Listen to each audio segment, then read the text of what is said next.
Welcome to Vegan Business Talk with Katrina Fox, author of Vegan Ventures, Start and Grow an Ethical Business.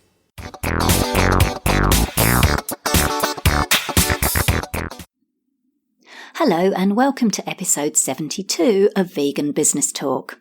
I'm Katrina Fox, journalist, author, media and PR coach, copywriter, editor and proofreader, and founder of Vegan Business Media, a content, events and training platform providing success tips for vegan business owners and entrepreneurs.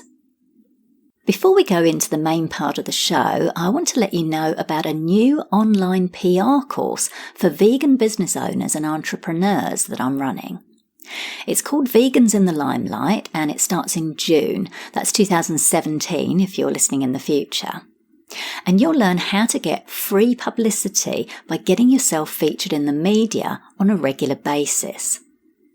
Now, the course is particularly for vegan professionals who can't afford to hire a PR firm or a publicist at the moment. And I'm running it because I see so many vegan business owners, authors and entrepreneurs missing out on golden opportunities to get into the media, either because they're not confident in approaching journalists because they don't have the skills, or they're pitching the media the wrong way.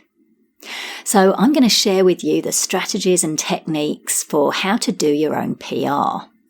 The course is tailored specifically for vegan business owners, so there'll be downloadable templates, case studies and bite-sized video training.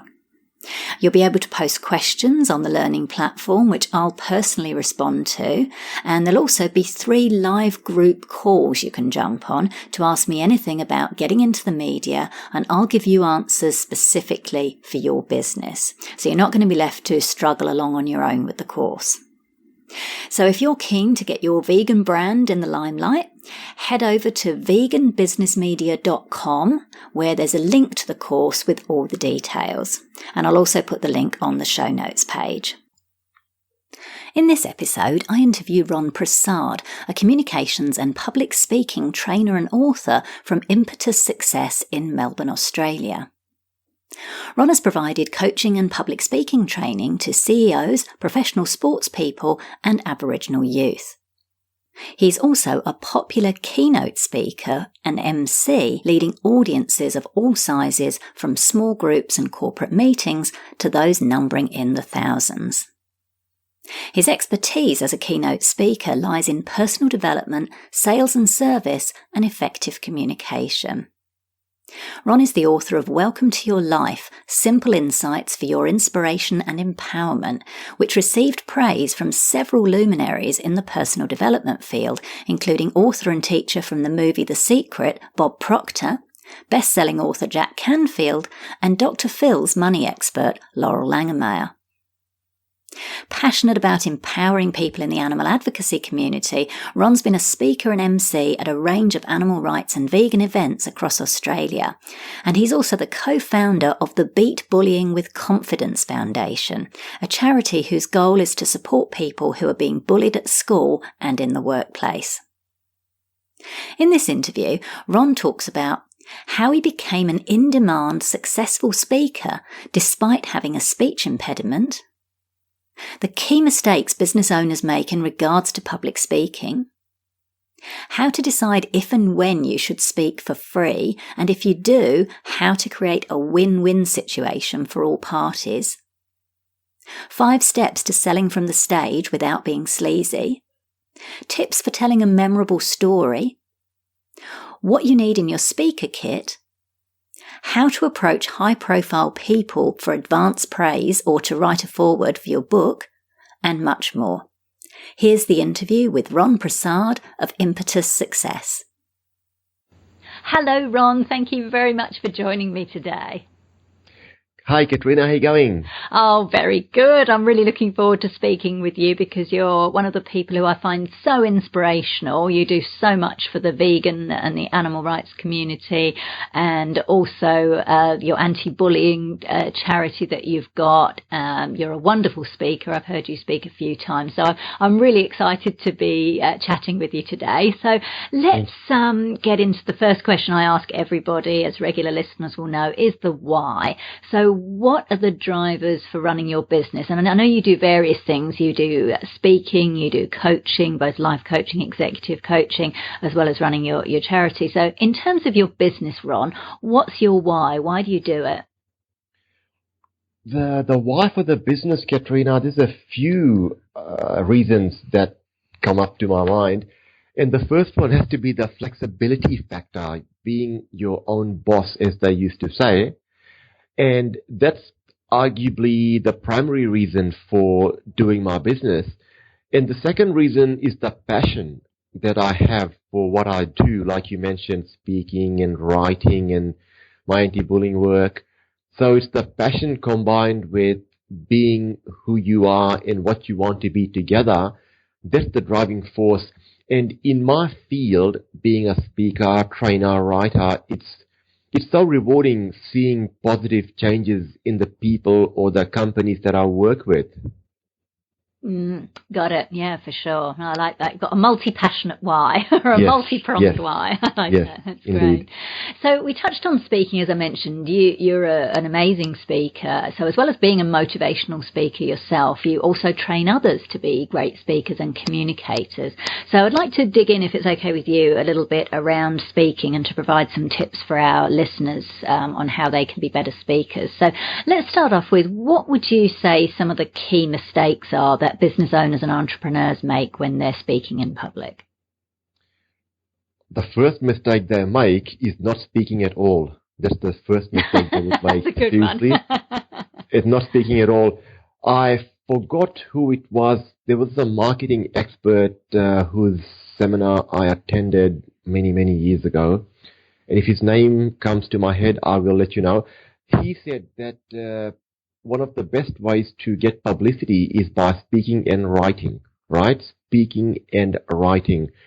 And unfortunately, most people who have got businesses do not do that. Now, I totally understand that for not every business owner will have the opportunity to go out there and speak, right? So it can be, it's more like a case-to-case basis. My point is that if you have a service or a product that you firmly believe in and you know that people will get lots of value from it, why not tell people about it? Look for opportunities to present.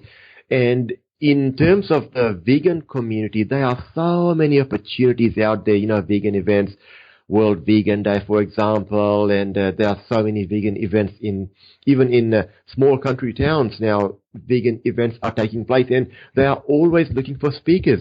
So get up there and start talking. That's number one. Second mistake people make is that they think that they have to sound like a professional radio announcer or a TV newsreader. And that is not the case. I mean, I have got a speech impediment. I have to go and hire a speech coach and spend thousands of dollars to, get some help. And now I get up in front of audiences as large as 2,000 and I talk. So some people think that you have to have a certain voice type, a certain tone. You have to sound in a certain way in order to speak in public. That's not the case. Now, Katrina, one thing that I must address is this. Public speaking is the number one fear in Western society, right? And I remember in an episode of Seinfeld, Jerry Seinfeld said that most people at a funeral would rather be in the casket than reading the eulogy because they are so scared of public speaking. So if people are scared of public speaking, the first thing I suggest is you have to get over that fear. And one of the reasons for getting over the fear is to focus on the why. Why should you get over the fear? And you give yourself reason, because I will get publicity for my business. It will be personal growth for me. It will be professional growth for me. Followed by, and now I'm talking more like a coach, not a speaker here, followed by, what is the opportunity cost? What is the opportunity cost? So if I don't overcome the fear, what will happen? I will miss out on opportunities for speaking. I will miss out on opportunities for spreading my brand awareness and how good my product or my service or my brand is. So my suggestion to any business owner out there who is scared of public speaking or who thinks that they can't do it, give yourself reasons as to why you must do it. Yeah, that's really good advice, actually, because I think so many people, they do kind of shy away from it. So that's excellent advice. What about, Ron, for business owners and entrepreneurs who do get up there and speak? What are some of the mistakes you see them making? Oh, the biggest mistake, Katrina, people who are speaking, is they are very, very I-focused. I can do this, I can do that. It's all about the customer. It's not about you. So I think when you interviewed me for your book, you and I spoke about this, and it's all about you and what I can do for you. It's all about you. Yeah. Anyone can stand up and say, my product is so good. I can do this. I can do that. It's not about you. It's about your prospect. It's about your prospective customer. What is it that your product or your service can do for them? So remove yourself from the picture and imagine sitting in the audience. What would you like to hear in order to buy your product or your service? That's excellent advice, and I do remember when we did our interview, you did talk about that, and it's so easy for us, isn't it? Because we're passionate about our products and our services, but that's such a good tip to actually put yourself in and I do that when I teach people how to approach the media. I teach them to put themselves in the position of the journalist and give them what they want, and I think that's so appropriate that you have to put yourself in the audience as well. And the last thing you want is someone doing like a mega sales pitch, so that's great, thank you. So, Ron, there are some conflicting ideas around speaking. Now, some people say it doesn't matter what you say as long as you do it confidently because audiences are attracted to confidence. Now, others, including the TED Speaker book, which I've started reading recently actually, say that you must have something worth saying. So what are your thoughts on this?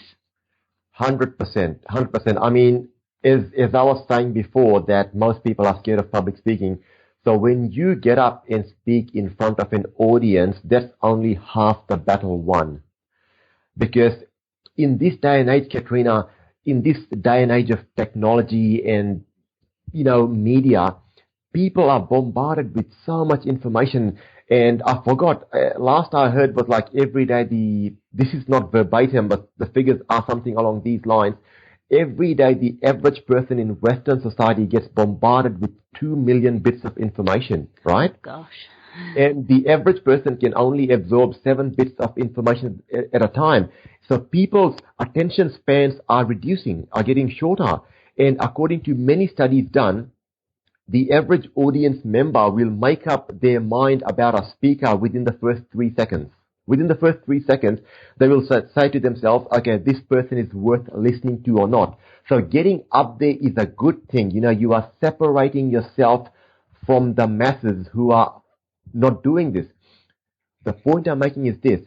Now, once you're up there, there's another battle on your hands. How do you hold the attention of the audience, and how do you get them to believe, what you are saying? Because my take is this.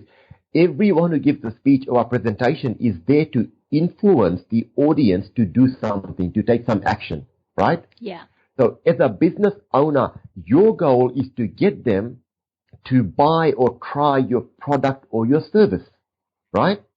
So if you get up there, you have to give them something of value. Give them something of value. Confidence itself will not sell it. And the formula that I use when I go and give speeches, or even when I'm pitching something to a company, let's just say XYZ Proprietary Limited wants me to come and provide effective communication, goal setting, conflict resolution, and time management courses to their staff, and they've got offices all over the country, right? When I pitch to them, this is the formula I'll use. One, and this is not mine, by the way, many marketing experts have come up with this. One, state a problem. So in this day and age, the average white-collar worker is stressed for time, emails, meetings, deadlines. Two, aggravate the problem. A lot of white-collar workers are staying back because they don't have enough time during the day, so they are missing out on family time, their gym time or sports time. So you aggravate the problem. Three, you offer a solution. So in my case, I would say with our time management course, your staff will realize how easy it is to get your tasks accomplished within that 9 a.m. to 5 p.m. time frame.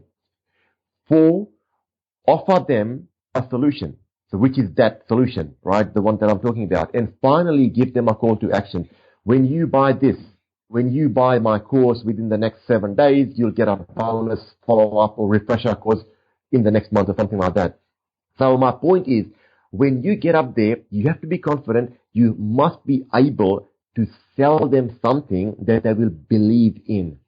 They will believe in.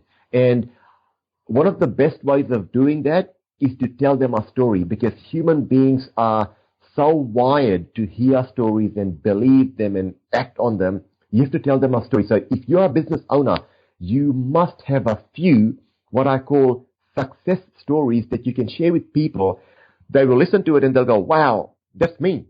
That's my life. That's my problem. That's my story. I need to be part of that solution.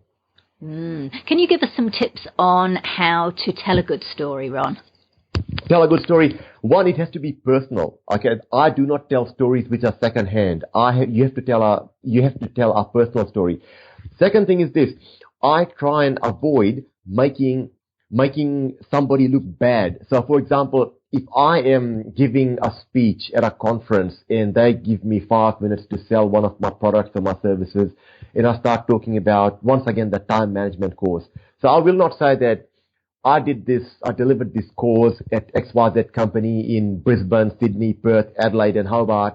And there was one worker who was so bad that he was getting written warning after written warning because he was just lagging behind. He could not manage time. It's never, ever a good thing to make somebody look bad.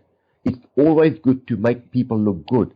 So turn it around and go, so there was this one worker, let's just call him John Smith, who had a few challenges with time. And once he did this time management course, he was not only able to achieve his cutoffs or deadlines on time, he had more time on his hand to go and help his colleagues to do the same thing. He was helping. Now, prior to this course, he was asking his colleagues for help. And now after doing this time management course, he was helping his colleagues because he was on top of things all the time. When you tell a story, you must end the story on a good note that will make people realize that if they invest in your product or your service, they will feel good at the end. Now, what about because that's really good advice, like, for example, particularly for the type of talks and their particular type of talks where you do get to kind of do a non-sleazy pitch at the end. But there are also some kind of talks where you maybe don't necessarily do a pitch, but just by being there, you're up there and you're sharing value and you're, positioning yourself as an expert. How do you decide what kind of stories to use and just to frame them? Sure. So if I'm giving a speech at a conference, let's just say it's a corporate breakfast for financial planners, right? And they have paid me good money and they said, look, you can't sell anything. This is just purely an informational type of speech. What I will do is I will put some stories in there. And let's just go back to effective communication. And I'll say what I was doing once was I was coaching this financial planning practice in the eastern suburbs of Melbourne. And the one lesson that I learned from this coaching experience, and by the way, they hired me to coach them for effective communication because all their financial planners were getting up on stage to deliver presentations at retirement planning seminars or wealth creation seminars. And they hired me to make them more effective speakers who can sell their product, who could sell their service. And the one lesson that I learned from coaching this financial planning practice is that everyone has got what it takes to be an effective communicator. It's just that people doubt themselves, and all it takes is one person to help them with some strategies to overcome the fear of public speaking and some more strategies to tell our story convincingly on stage, and that's it. That's all that there has to be done. So now I'm not selling my product, but I have made mention that I do this. Now, if it's a financial planners breakfast and there are 200 financial planners listening to me talk, and some of them have got staff members or themselves are scared of public speaking, and they know that they have to present at our retirement planning seminar in 1 month's time, what's the first thing that'll be going through their head? Oh, can I do it? Can I really do this? Can I do this? Can I do this? Who can help me? I need to do this, something like that. So I will be subtle in planting the seed about what I do and how I can help them, but I will not go into a full sales pitch. So tell a story. So tell a story about how you have helped somebody solve a problem, and just make mention that you are in the business of solving that problem. Got it. That's good. Thank you. Now, you touched on the fear of public speaking. I think one of the things is there are a lot of people, and I used to be like this. I'm not so much now because I've developed certain techniques, but a lot of people are worried that they will forget what they're going to say and go blank when they're in front of an audience. So they want to hang on to their notes or, some kind of other visual aid. What advice and strategies could you offer them? Well, let's first start off with the fear of public speaking. I don't think it's the fear of public speaking that holds people back. It's the fear of looking bad in front of an audience.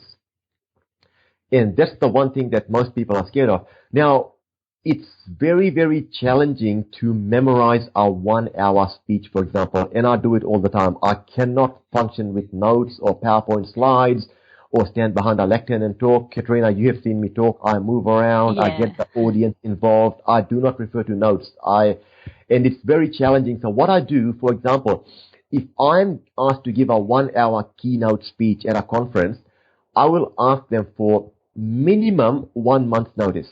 And in that month, I will practice that speech at least 30 times until it becomes a part of my subconscious mind. And if it's a big stage where I'll be moving around, every single movement will be tailored to every single word that's coming out of my mouth. Now, this has taken almost a decade of research, study, practice, and all those things. So I'm not expecting anyone who's never done any form of public speaking for their business to be doing this. To answer your question, if people think that they will forget, take your notes with you, put them, if there's a lectern, in most cases there will be a lectern, put them there, or in some cases, if they've got a projector and you wish to use PowerPoint slides or digital slides, use them. That said, do not make the slides the center of attention. You, the speaker, should be the center of attention. People should be paying more attention to you and not the slides. And if you really feel that you will forget the speech, by all means, take your notes with you, because the last thing you want to do is go blank in front of an audience and you've got no reference points to go back to. That's the last thing. And in most cases, people do expect speakers to bring notes or have PowerPoint slides up there. Now, if you are using PowerPoint slides or any form of digital slides, use them as a point of reference. Do not use them to give a presentation. Got it. Yeah, we all know about the death by PowerPoint and cramming loads of text on and then just reading the text off the PowerPoint. Katrina, it is death by PowerPoint times 10. I went to a conference. I had to MC a conference in Melbourne, January. I think it was mid-Jan or late Jan. And there were a few speakers. And one guy came, and my goodness, 45 minutes. In that 45 minutes, he went through something like 120 slides or something. And he was going from one slide to the other, not even looking at the audience. And he's just looking at his computer while he's changing slides and saying, look, as that graph says, blah, blah, blah, blah, blah. And I'm thinking, man, you are putting people to sleep. So anyone who wants to use slides, please, please, please use them as a point of reference. And when the slide is up, point to the slide, look at the audience and talk.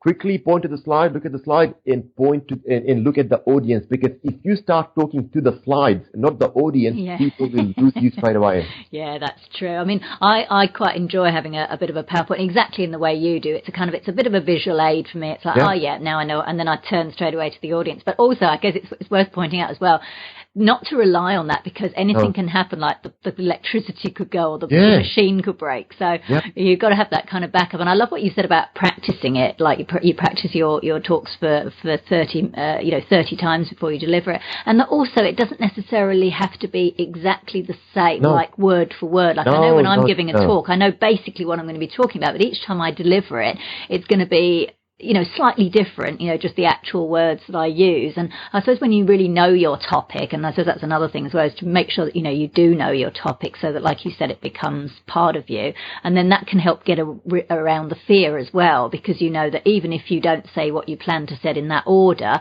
you've still kind of got it there and you can recover. I know that's certainly helped me. Like I used to kind of, take a note and almost read from a piece of paper when I first started doing public speaking. I look back now and cringe because, like you said, it's not the way to go, looking at a piece of paper, or like you said, looking at PowerPoint. And it is so much better, and particularly when you kind of know your topic inside out, you know that if you go slightly off, you can bring yourself back. So no, those are great tips. That's fantastic. I agree. Just sorry, Katrina, one more thing I'd like to just mention. Yeah. Now, you know how you said that, you practice, and then when you go and deliver, it might not be the same word for word. If anyone is listening to this now and they are afraid that might happen, please do not beat yourself up, because every speech will be different. If you have crafted a speech and you are practicing 20 times, 10 times, when you deliver, I can guarantee you it will be very different from all the times that you have practiced. Do not beat yourself up, as long as the main points of the speech and the message of the speech is similar or identical. That shouldn't be a problem, because as the old adage in public speaking or professional speaking goes, at the end of every speech you give, you are left with 3 speeches. The one you prepared, the one you gave, and the one you wish you gave. I love that. That's fantastic.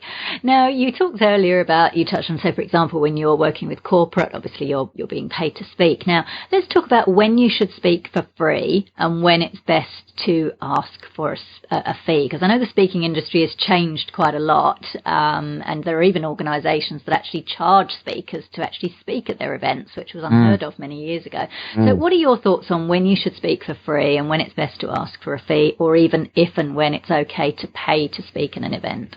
What are your thoughts on that?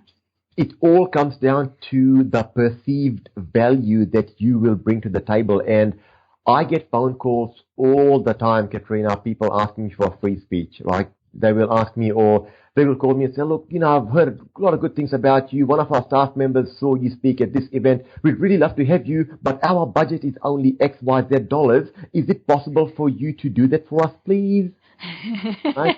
I'm laughing because I get those too. But you get them too, Katrina. So you get them too. And there are people out there, and that is where, so look, let me answer your question in bit by bit. So first question, when is it okay to ask for a fee? It depends on how much value you think you will bring to them. One. Second part of the first question is, it depends on how much preparation you have to put into that speech, right? I was watching a motivational video by Usain Bolt, the world's fastest man. And somebody said to him, do you get nervous before a race like in the Olympics? And he said, this is the easiest part. And the guy said, why? He goes, what happens behind the scenes is the hard part, the training, waking up early and training and all those things, right? And that's what I say to people who want to have me at a very minimal fee or for free. I'll say, what you guys see is a 1 hour or half an hour speech. What you guys don't see is the number of days or weeks that it takes to perfect that 1 hour or half an hour speech. So when I'm asking for this amount, it's not for that 1 hour or half an hour. It's for all the time it'll take me to research, to develop, to craft, to practice, to perfect, to refine the speech. So if you are to ask people for money, first thing first, you want to give them value. Okay, let me just put things in perspective. If somebody is paying you $1,000 for a half an hour speech, please do not go there and give them a $200 speech. You'll be doing injustice to yourself, to the organization, and to everyone who is sitting there. And my goal is this.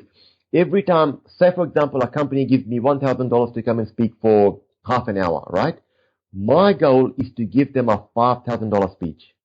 That is my goal, because I want them to walk away thinking, yes, we have to get him back next year for the same event, right? I want them to think, you know what, we underpaid him, so next year we'll pay him.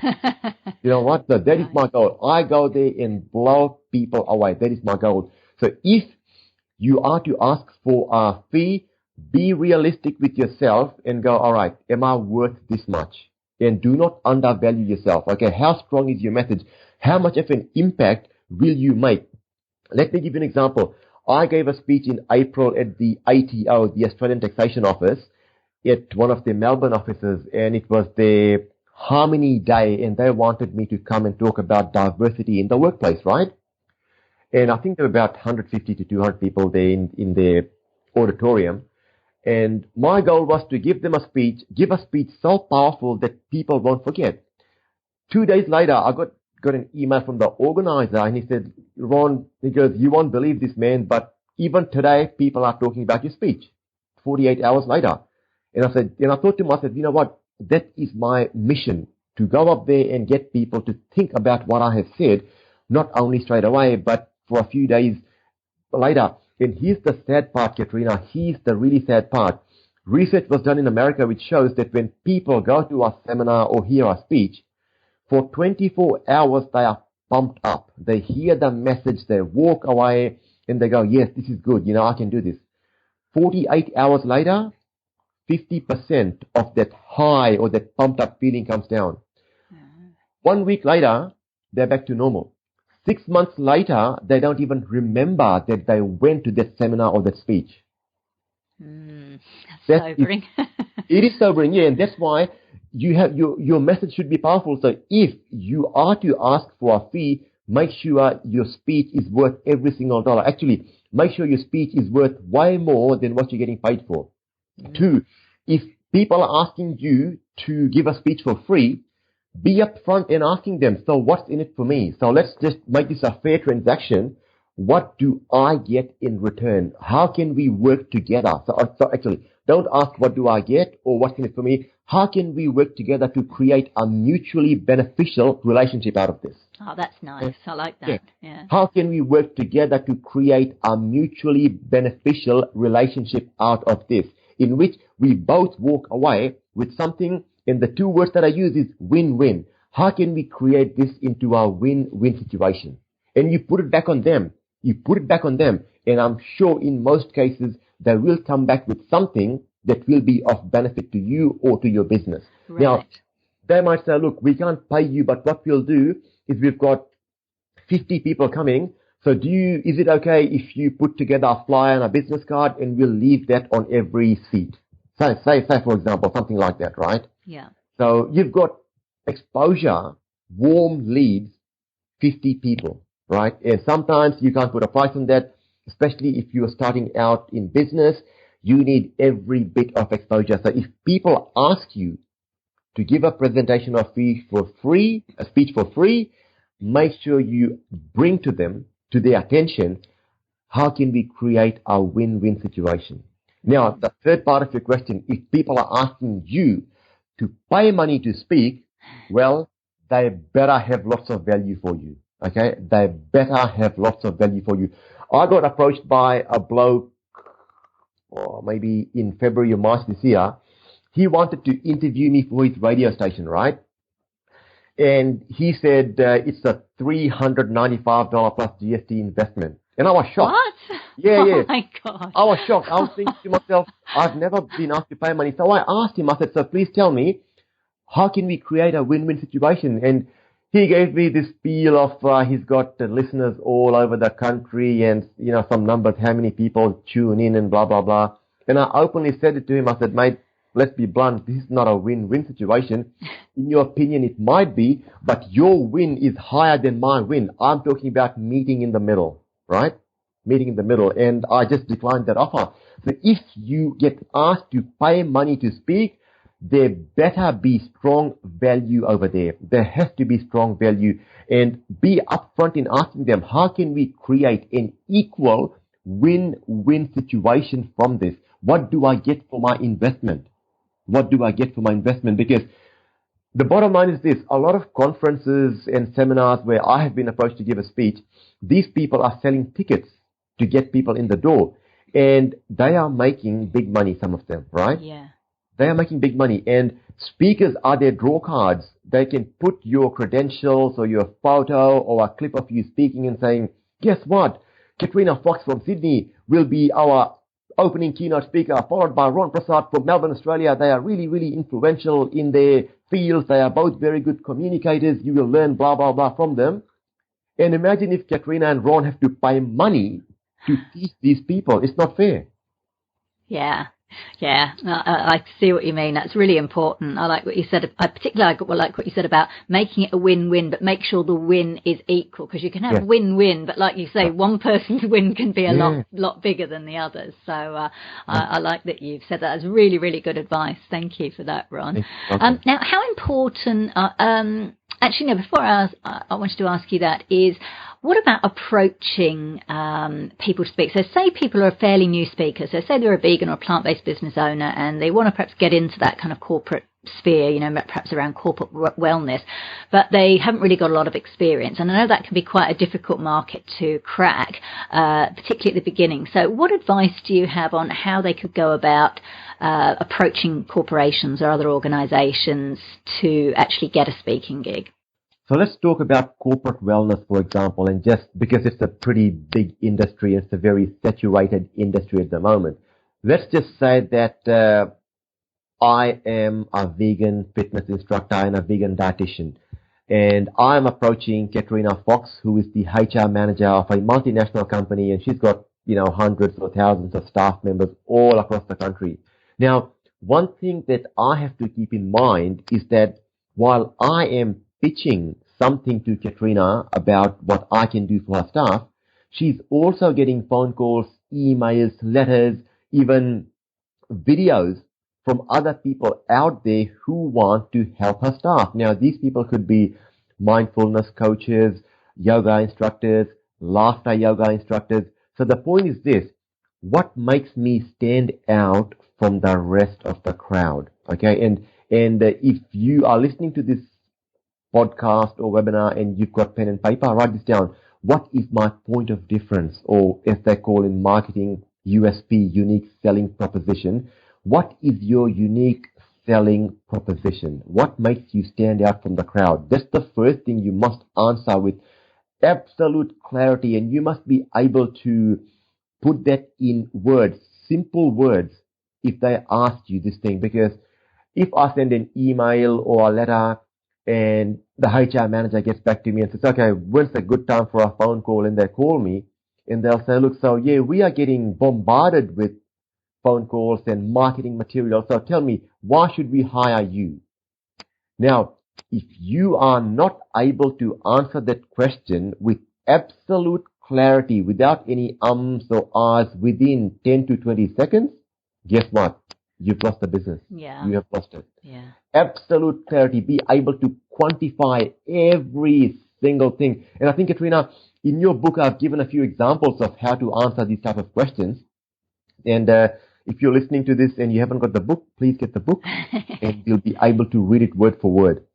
Yeah, you do. You're absolutely right. Yes, you've got some really good examples there for sure. No, thanks, Ron. No, that's really helpful, because I know, like you say, it is a very crowded market, and just trying to get your foot in the door is the tricky bit. I think often it's a bit like media. Once you've actually got your foot in the door, it then can sort of, then it starts to be a bit word of mouth and referrals. But just getting in the door can be the tricky one. So awesome. Now, how important are speaker kits, and what should be included in them? Very, very important. A speaker kit is basically your business card as a speaker, because if you don't have a good speaker's kit, what's included? Let's start from the start. What's included? It should be your bio, so who you are and what your credentials are as a speaker. It should be a good professional photo. Okay, it must be a professional photo or a good headshot, like Katrina, the one you and I have.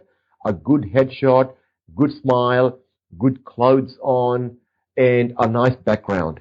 A really nice background. Not too much light on your face. It has to be a good photo, bio, and then some references or testimonials about what people have said about you. Now, if you are starting out and you don't have any, right? If you're starting out or you don't have any, don't put the references in there yet. Wait until you get a few references and put them there. Now, Katrina, I get asked this question a lot, right? Let's just say somebody has just started a business and they've only done 3 speaking gigs.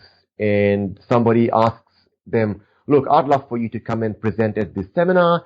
Can you send us references from the last 2 years? And this person's thinking, oh my God, I don't have from the last 2 years because I've only started. One thing that was taught to me by one of the marketing experts, I did his course a while ago, and this is how you put it. Instead of saying, here are references from the last 2 years, here's what my last 3 satisfied clients have to say. And you put in 3 references. Now, these references could be a week old. Who cares? As long as you've said, here's what our recent 3 satisfied clients have to say. The word recent is key word, because if they ask you for references for the past 2 years and all references are 2 years or 18 months old, the word recent is more powerful than something which is 2 years old. Yeah. Right? Yeah. So that's one way to get over it. So have that in your speaker's kit.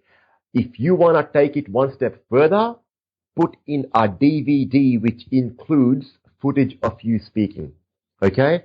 And in that DVD, at the start of that, make yourself a short video. And these days, there are so many video editing software out there. You can get them for free. Just make a short video. Hello, my name is Ron Prasad, and the purpose of, and I hope you get to enjoy this DVD, because in this, you will get to see how what we are doing can help your staff in overcome 1, 2, 3, 4, 5 steps. And at the end of this DVD, if you have any questions, please give us a call. So let them watch a short snippet of you speaking. And at the end, put another video. Thank you so much for your time in watching this. We sincerely appreciate your time. I hope you really like what you said. Now, what can we do for you? How can we serve your organization? Please let us know. Call us on 1300 what number, or send us an email, info@. We are here for your support. Put it back on them. Got it. Cool. And would you also put things like, say, your requirements as a speaker? So what kind of technological requirements you require, or travel stuff? Do you know what I mean? Like, they can kind of get quite big speakers kits, or do you sort of start out small and then as you get more experience, you start to add these things like riders, for example? Yeah, I would start off small. And the good thing about the speaking industry is that most organizations or event managers, they know all these things. So let me give you an example. I got an email for a speaking gig, I think it was in February, and it was just one simple inquiry. We are having this event on this day, and would you be available to give a speech? Now, there's an old adage in marketing, Katrina, and you probably know this better than me, which says scarcity creates demand. Okay? Scarcity creates demand. And I have to make myself scarce. So if you are after me, you have to do something that will prove to me that, yes, I will come and speak for you, or I will do this for you. Because if you instantly say, yes, I'm free, what can I do for you, what time, they'll be like, okay, this person's got too much time on their hands. Maybe we should look for somebody who's a lot busier and is a lot more productive. So whenever I get asked to give a speech, I've got a series of questions which I ask them. 1, for which organization? 2, what's the end goal? What's the purpose of having a speaker here? And a lot of speakers out there don't ask this. So what is the purpose of having a speaker there? 3, how many people are you expecting? 4, what type of room would it be it in? Natural lighting, artificial lighting, how big is the stage? What type of microphones do you have? And then you continue. So I don't put any of that in a speaker's kit. I prefer to talk to people face to face, on the phone or via email, to get clarity on those things. And get this, Katrina, every time I respond in that way, people are more and more interested in me. Yeah, because it's another touch point for you to actually communicate with them. I like that. That's smart, because I've seen those speaker kits where people have got all these, massive requirements and everything. And I guess maybe, at a certain level, maybe that's helpful, whatever. But I think certainly what you're saying, when people are sort of at the beginning, or, kind of just starting out in their speaking career, that's really good advice. Now, so I know I'm conscious of time. We've given some fantastic tips. Now, I know you mentioned my book, so I'm going to mention yours now, of course. So you've authored a fantastic personal development book, which I thoroughly enjoy, called Welcome to Your Life. Now, this is another very crowded market, the whole kind of personal development, is particularly to be an author. So can you tell us a little bit, Ron, about how your book came about and why you decided to write it? I was always good at writing, and my English teachers in school always commended on my use of the English language or my command of the English language, and they always said you're a very powerful writer. So writing a book was something that was in my subconscious mind, yet I never paid much attention to it. And then I started my coaching certification in 2008. When I finished, I started coaching people. About 2 years later, one of my friends who was a counselor at the time, so I was a coach, she was a counselor, we'd always run things by each other. My life coaching clients, I would tell her about them and how get some input from her and vice versa. And she said to me, she said, look, you write really good articles on personal development. Have you ever thought about writing a book? And funny enough, this was 2010. In about 2009, I had gone to a book writing seminar. It was a 2-day seminar on the weekend about how to write a book. And that seminar focused a lot on marketing because, as you know, Katrina, writing the book is the easy part. Marketing the book is the hard part. Yeah. So I started thinking in 2010 when my friend said that, I'm like, you know what? She's got a good point. I love writing, and I'm going to put something together that will help people. So this is the way I created this book. It's more like a toolkit, not just a book, because it's very interactive. I've got questions all over the book. And I thought, if I can create something that will help people ask questions of themselves and do some inner reflection and then make productive changes in their lives, that would be a legacy that I could leave behind.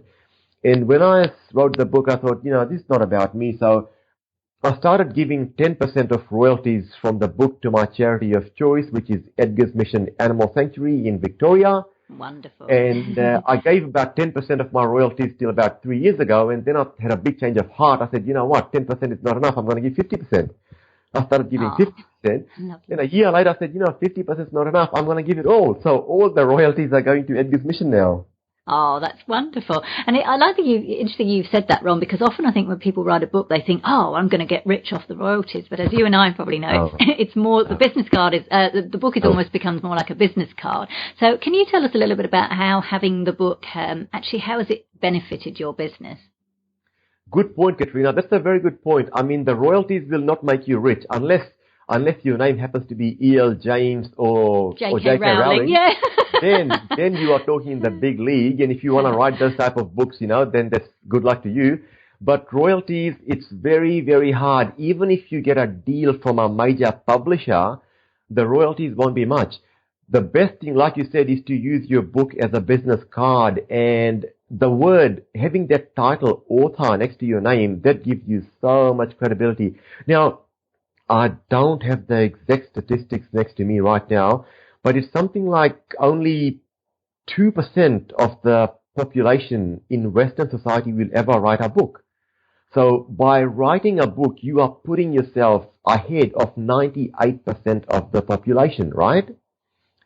And if you write a book, you get that credential as an author. And I was listening to Katrina because I listen to a lot of podcasts and webinars where experts from all over the world give tips on marketing and business. And one gentleman said, I think it was in 2012 when I heard this, he said that in America, and I'm sure it's the same story here, this day and age, credential outweighs qualification, right? I'll say that again. Credential outweighs qualifications. And he gave an example. He said, look, if an organization is looking for a coach to come in and do one-on-one work with their staff, and they've got 2 people pitching for that business. Now, all else being equal, one person has got a master's in some field and the other person has got 2 best-selling books next to his name. Yeah. He goes, 99% of the time, the person with the 2 best-selling books next to his name will get that job. Yeah, that makes sense. Yeah. So credential is very important, and having that title, you've written a book, it's just priceless. we both know it's an experience of a lifetime. It's a lot of work. Yeah. It's a lot of hard work. It is, but it's definitely worth it. Now, I know you just to wrap up a little bit, I know you touched on marketing there. One of the key things I noticed about your book, you got a lot of testimonials from really quite high profile people in the personal development sector. There was people like Bob Proctor, who is the author and teacher of the movie The Secret. How did you go about getting those testimonials, and what tips can you offer for people on how to approach people, particularly if they are higher profile, for testimonials for a book or a product? That's a very insightful question, Katrina. And to people who are listening to this, if you haven't been paying attention to this, please pay attention to this now, because this is very important. Now, I was very fortunate, Katrina, as you said, that how many? 1 to 3 people from the movie The Secret wrote testimonials for my book. There was Bob Proctor, Dr. John DeMartini, and Laurel Langmeyer, right? And I was very, very, very fortunate. And I also got a billionaire, Bill Bartman, to write a testimonial for my book too. So I was very fortunate. Now, in my case, I was lucky. I was very lucky because my publisher knew people who worked for all these big names, right? So for him, it was just a matter of me getting something in writing which he could forward on to his contacts and getting them to write. So if you are approaching somebody to write a testimonial or write a forward for your book, that's even more important. The one thing that you absolutely must keep in mind is this. When they read this, the first question that's going to come into their mind is, what's in it for me? Yes. Yeah. Because let's put things in perspective. These people are super busy. Now, there was one more teacher in The Secret, and I won't name him, obviously. I approached him, and his secretary replied and said, look, Mr. XYZ gets these requests every single day, and just to, as a process of elimination, he asks for $5,000 US in advance just to look. Wow. Just look at your proposal, because he's so busy, right? He's so busy. So just to eliminate you from the crowd, 5,000 US. And at that time, I was working part-time and studying part-time, and I just said, look, thank you so much, but I'm not in a position. If things change, I will let you know. So when you approach all these people, you absolutely must give them something.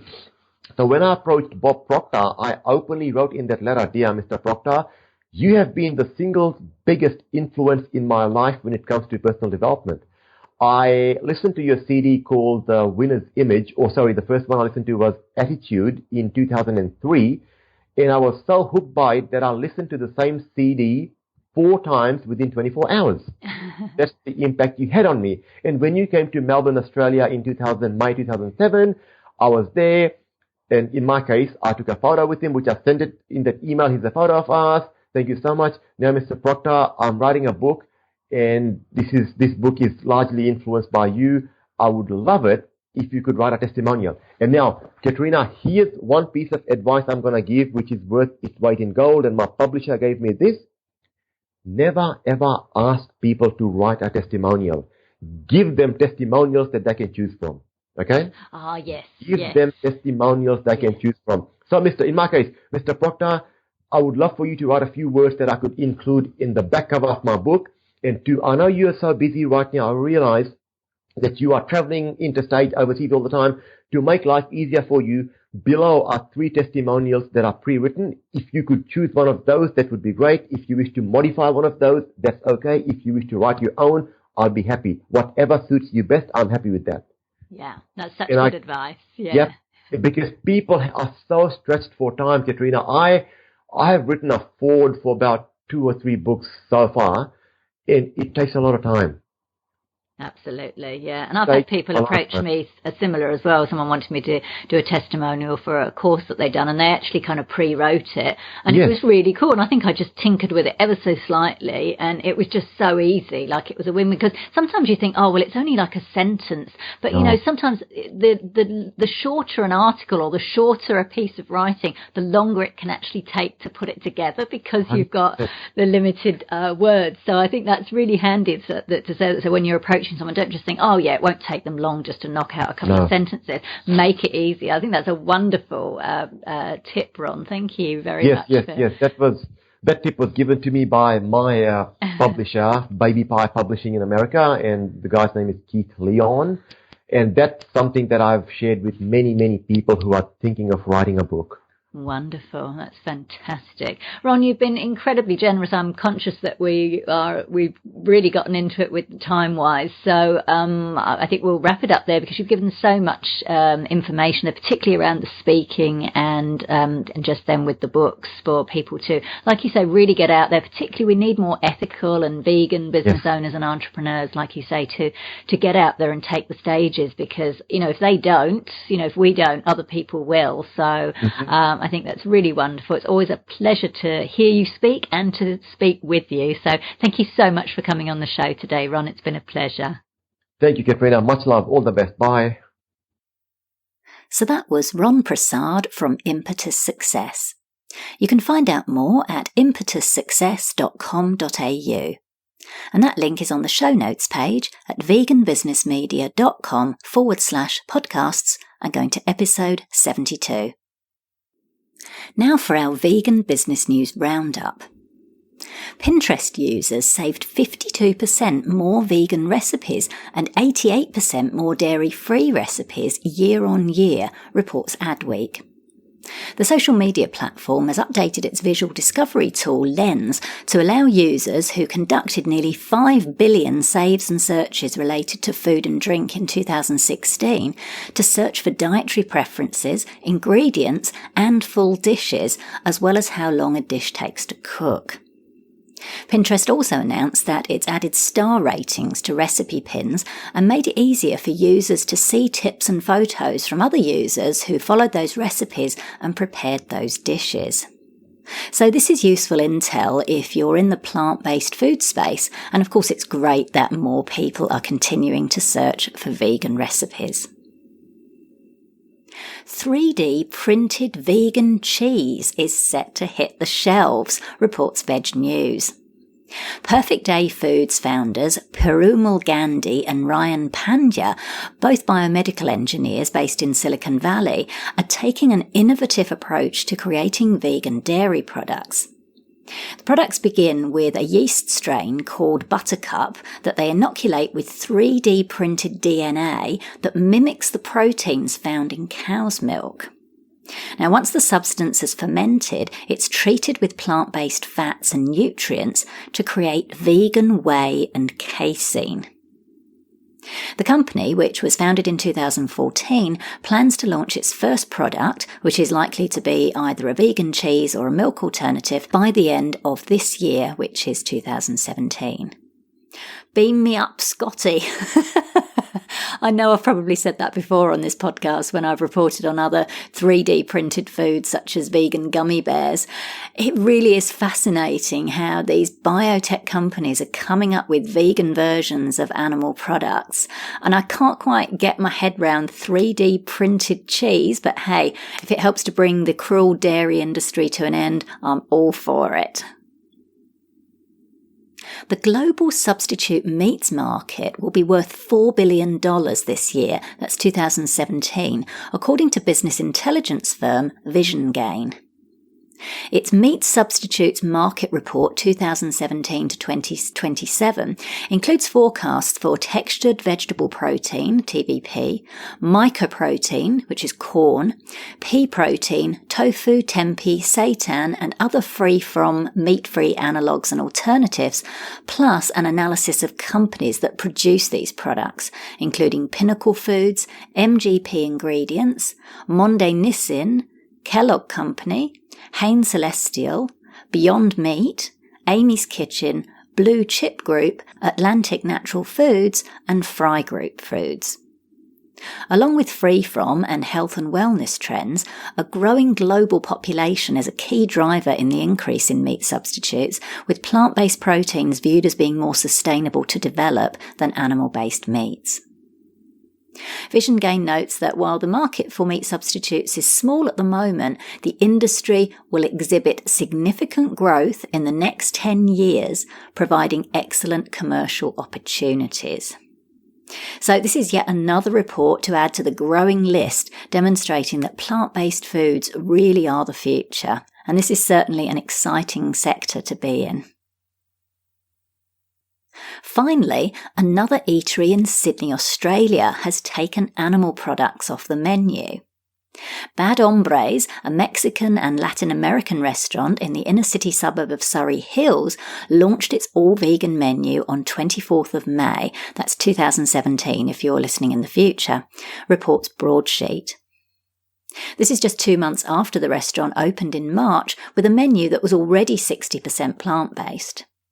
Owner Sean McManus said he made the decision to fill a hole in the market to become the first Mexican and Latin American plant-based restaurant in the city. Bad Hombres joins pizzeria Gigi's and burger company Soul Burger, which both hit the headlines in 2015 after they decided to ditch animal products completely. This is fantastic news. I'm so excited because I live near Surrey Hills and I love Mexican food, so I'll definitely be checking this place out very soon. It's brilliant to see more restaurants getting that vegan is the way to go. So that's it for this episode of Vegan Business Talk. Thank you so much for tuning in. If you enjoyed the show, I'd really appreciate it if you gave it a review and rating on iTunes or any other platform you're listening on. Finally, I encourage you to head over to veganbusinessmedia.com, where you can find more resources, including details of my media and PR consultations, copywriting, editing and proofreading services to help you grow your vegan business. I'm Katrina Fox, author of Vegan Ventures, Start and Grow an Ethical Business, and I look forward to catching up with you in the next episode of Vegan Business Talk. Bye for now.